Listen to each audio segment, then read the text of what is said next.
Assalamu alaikum wa rahmatullahi wa barakatuh.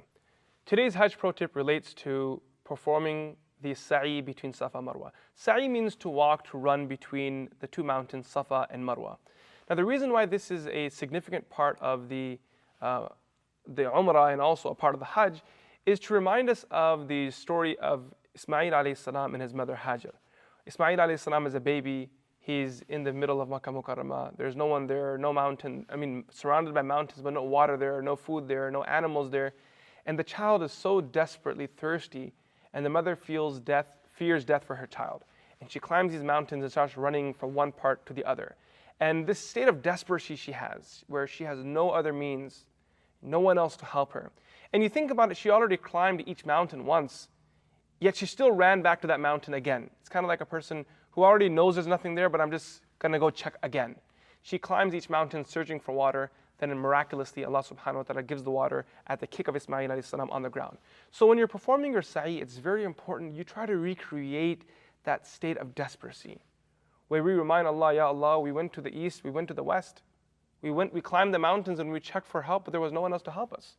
So here we've come to you, and just as miraculously you gave water to the barren land of Makkah Mukarramah, that you give water to our heart and you soften it again. You give water to our eyes that we learn to cry in front of you again. So developing that state while you're there between Safa and Marwa, rather than just talking around and chatting and wasting that beautiful and very special time.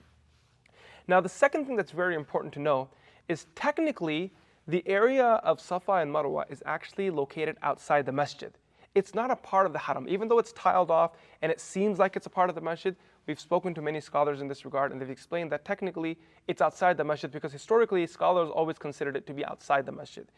And since it's not mandatory for a person to do Safa Marwa in the state of wudu, unlike tawaf, you have to be in wudu, Safa Marwa, you do not have to be in wudu. So if there's a lady who is in her menstruation and she needs to perform her Safa Marwa, she finished her tawaf, menstruation started, she can easily walk between the mountains.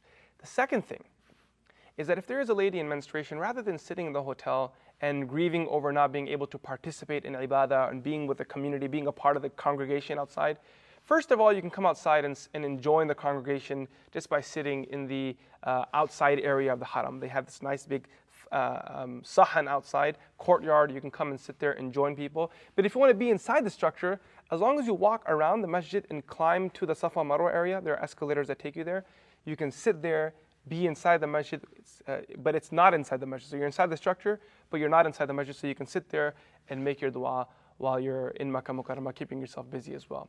So that's today's Hajj pro tip. Be sure to practice and convey to others as well. Assalamu alaikum wa rahmatullahi wa barakatuh.